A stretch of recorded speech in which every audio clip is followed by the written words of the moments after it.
Fala pessoal, beleza? Sejam muito bem-vindos ao canal de resenhas dos Perdidos no Tempo. Hoje a gente vai seguir adiante na nossa exploração aqui das Chaves da Torre, RPG nacional da editora Caleidoscópio, que a gente está explorando aqui no canal, né, capítulo a capítulo, para tentar fazer aquele panorama geral, né, para quem não conhece o jogo ainda, ficar por dentro do que se trata, como é que funciona o cenário, como é que funcionam as regras, enfim. Quem chegou agora não tem problema, não entre em pânico, tem a nossa playlist aqui exclusiva das Chaves da Torre para você acompanhar tudo que a gente já fez, né? E depois, se você quiser seguir viagem junto com a gente, se inscreve aí no canal e ativa o sininho que toda semana tem um vídeo novo. Quem está ligado no movimento, quem está inscrito já no canal e está acompanhando a nossa série das Chaves da Torre, sabe que desde o vídeo passado a gente começou, né, entrou na segunda parte do livro para tratar basicamente das regras, né? Nós passamos aqui vários vídeos comentando a lore do sistema, né, o cenário e tudo mais, e agora começamos a vasculhar um pouco aqui o sistema de regras. Então no vídeo passado a gente fez uma passada geral pela questão dos baralhos, né, das chaves da torre, e hoje a gente vai passar, olha, para os dados, jogando dados. Esse capítulo eu vou fracionar provavelmente em 2 vídeos para a gente poder ver com calma. Então nesse primeiro vídeo a gente vai ver o início dessas jogadas de dados, para que elas servem, como é que você monta a pilha de dados para jogar, né? E provavelmente no vídeo seguinte a gente vai ver a questão das dificuldades e o desenrolar das jogadas de dado em si, beleza? Então é isso que a gente vai começar a ver a partir de agora. Então, olha só, pessoal, o livro vai começar aqui falando do sistema de conflitos, tá? Então, o que é isso? O que é um conflito aqui para o universo das Chaves da Torre, né? Como é que a gente pode entender esse conceito para poder aplicar nas mesas? Então, olha só, o conflito basicamente é aquela situação em que os personagens estão que tem uma possibilidade de acrescentar um drama para a história, uma resistência, alterar o curso planejado, né, tanto da história quanto das ações dos personagens. Então, basicamente, isso seria um conflito, porque assim, vamos lembrar uma coisa, pelo menos a impressão que eu tive, tá? O Chaves da Torre, ele é um jogo mais voltado para o lado narrativo, tá? Então, claro, mas existem pontos que você não vai conseguir, em tese, resolver só na conversa ali e tal, e precisa do lado lúdico ali de você jogar os dados, do fator sorte, esse tipo de coisa. Esses pontos são o que o sistema vai estabelecer aqui como conflitos. Então, nessas situações, você vai utilizar ali as jogadas de dado para resolver as situações, tá? Mas calma que isso é só a pontinha do iceberg, porque tem muita coisa que eu achei interessante e diferente aqui no sistema das Chaves da Torre. Mas, para a gente começar a conversa, é isso. Então, o conflito vai ser tudo que gere ali um drama, uma resistência para os personagens, tá? E isso pode ser uma resistência a partir do ambiente, uma condição climática, um local inóspito, alguma coisa assim, né? Pode ser um tipo de resistência dos coadjuvantes ali do jogo e tal, dos outros personagens com os quais eles estão interagindo ali, e claro, as resistências, né, o drama, podem vir a partir dos antagonistas do jogo, óbvio. Então isso é só para dar uma ideia geral de como vai se estabelecer um conflito aqui nas Chaves da Torre. Olha só, pessoal, então, estabelecido o conflito, né, o narrador chegou à conclusão de que aquela ação, aquela cena não vai ser resolvida só na conversa, que vai ser necessária a jogada de dados. Então, a partir daí, ele vai definir a qual cor está ligado o sucesso, né? Por quê? Eu acho que eu comentei no início da série, não sei se eu cheguei a mostrar, mas o Chaves da Torre, ele vai usar uns dados coloridos, tá? Então, cada um desses dados vai ter um significado específico. Então, por exemplo, a gente tem aqui os dados vermelhos, que vão ter esse símbolo aqui do quadrado, que estão ligados ao poder. A gente vai ter o dado amarelo, né, com o símbolo do triângulo, que está ligado ao tempo. A gente vai ter também o dado azul, com o círculo, que está ligado ao tamanho. E, por fim, a gente vai ter o dado preto com o símbolo do losango, que representa as dificuldades. Então, como é que o narrador vai escolher qual dessas cores representa o sucesso principal aí dessa cena? É aleatório isso? Como é que é? É a cor que ele gosta mais? Não. Isso vai ser definido a partir do conjunto de informações que vai ser criado com a descrição da cena e com a ação que o personagem quer desempenhar e o objetivo principal daquela ação, né? Então, por exemplo, uma coisa rápida aqui que me vem na cabeça: se dependendo da ação do personagem, o que ele quiser fazer for mais importante para tudo, ele conseguir desempenhar aquela ação o mais rápido possível, provavelmente o sucesso vai estar ligado ao dado amarelo, que referencia o tempo, né? Então, já que o essencial ali, o principal, é que ele consiga fazer rápido, vai estar ligado ao amarelo. Se o principal objetivo for, de repente, escalar uma montanha ou superar um obstáculo grande, saltar alguma coisa grande, provavelmente vai ser o azul ligado ao tempo. E assim vai. Eu estou jogando uns exemplos aleatórios aqui, mas é só para vocês já irem se acostumando com essa ideia, porque realmente eu achei bem interessante, mas diferente essa pegada aqui do Chaves da Torre. Então talvez soe um pouco esquisito no início, mas vamos junto que o negócio é bacana. Ainda nessas informações iniciais, se a gente está dizendo aqui que precisamos jogar dados, a gente vai precisar montar, claro, uma pilha de dados. A gente vai falar com um pouquinho mais de detalhe sobre isso mais na frente desse vídeo, mas olha só. Primeira ideia geral, essa pilha de dados ela vai ser formada a partir de características que vão estar na ficha do personagem, tá? Então, só para vocês se acostumarem, a gente vai ter o que o livro chama aqui de competências, né? Aquilo que o personagem sabe fazer bem e tal. Isso vai somar dados para sua pilha, tá? Bem como equipamentos, né? Equipamentos que o personagem tenha também vão somar dados para sua pilha. Agora, o detalhe técnico é, você precisa, enquanto jogador, estabelecer uma relação coerente entre aquela competência e aquele equipamento para a ação que você quer desempenhar, né? Claro, tem que fazer sentido, sendo bem claro. Você não pode pegar qualquer competência e qualquer tipo de equipamento e tentar encaixar naquela situação se não fizer nenhum sentido. Então, basicamente é isso. As competências e os equipamentos vão somar dados, tá? Existe uma outra coisa também chamada debilidades. As debilidades vão somar dados de dificuldade, ou seja, vão somar dados pretos na sua pilha de dados. A gente vai comentar também sobre isso mais na frente.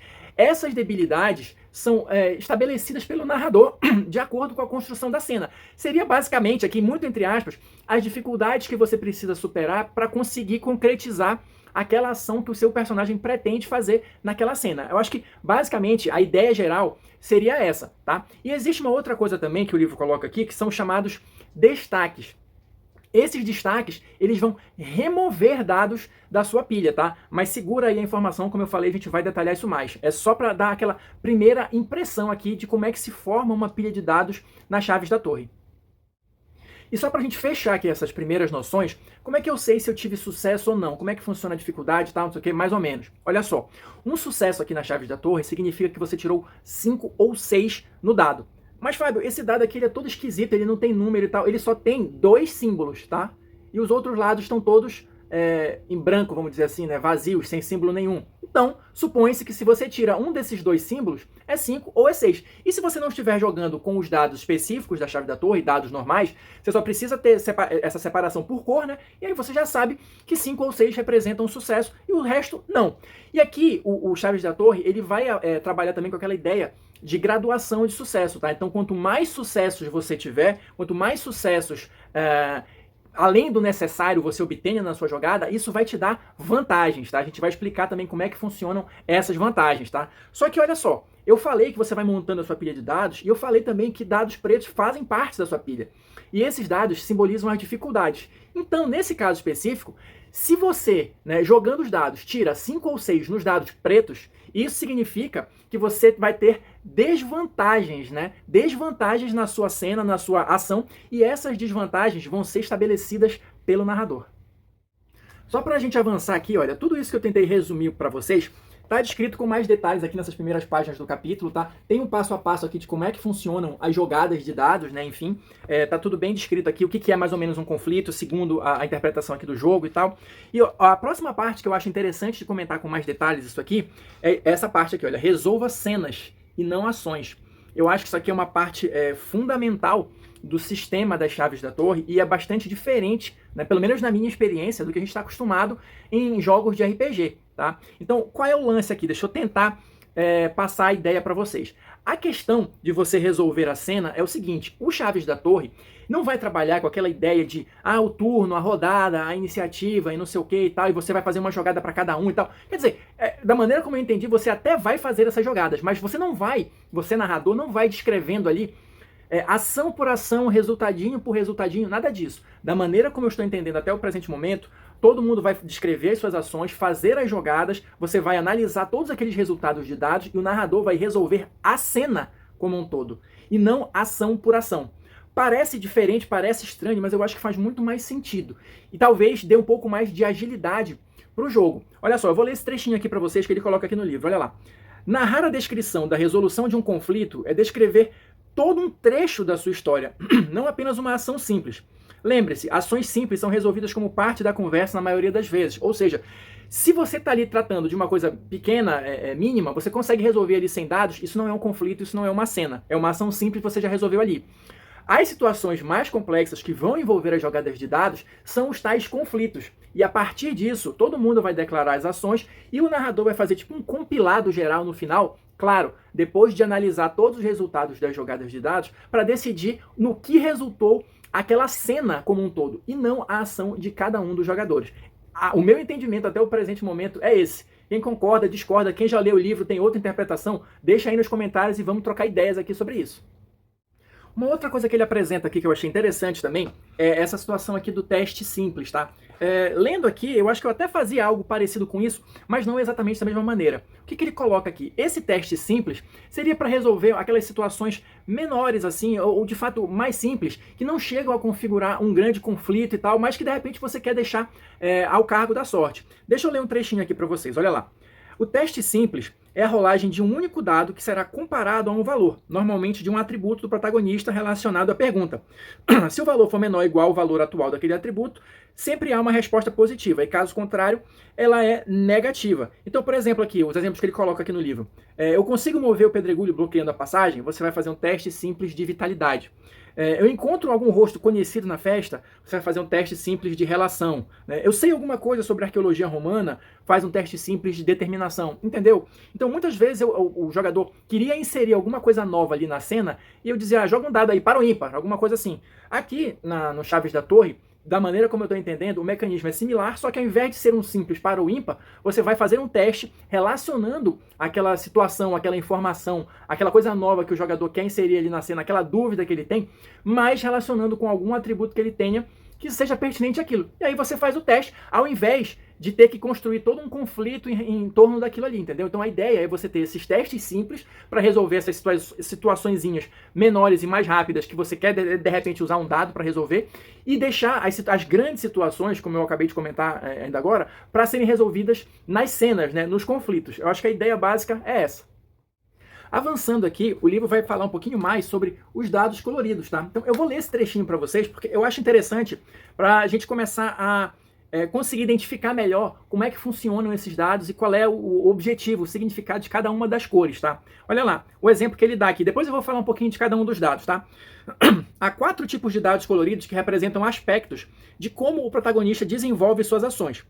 Um lutador com dados vermelhos é capaz de desferir golpes mais precisos e fortes, enquanto um lutador também, com dados amarelos, é rápido e pode lutar por mais tempo.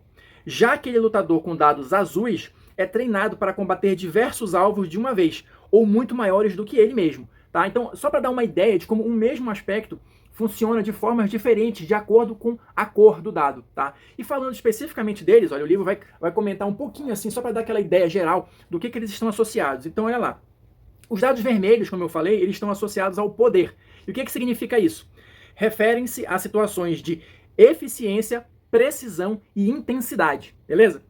Dados amarelos, acho que foi até melhor que dados amarelos, relacionados ao triângulo, né? Referem-se a situações de velocidade, duração e decurso do tempo. Ou seja, vermelho, poder, amarelo, tempo.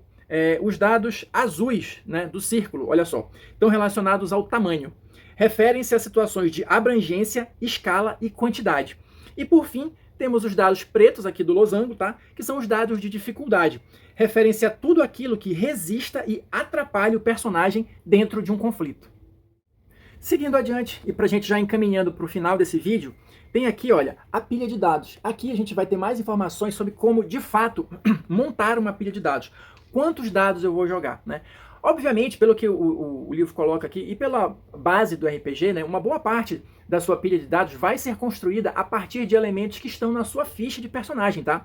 A gente vai ter uma oportunidade para falar especificamente da ficha de personagem. Ela tá no último capítulo dessa parte aqui de regras, né? Então, alguns vídeos mais para frente vamos detalhar a questão da ficha, mas agora é suficiente a gente entender que elementos que a gente coloque lá durante a construção do personagem, que estejam presentes na ficha, vão ser usados para a gente montar nossa pilha de dados, que são aqueles que eu comentei no início aqui, as competências do personagem e os equipamentos, tá? Mas tem uma possibilidade extra que aqui o livro coloca. Além dessa questão de você usar equipamentos e competências do personagem, você tem a possibilidade de fazer o que o livro chama aqui de esgotar um atributo.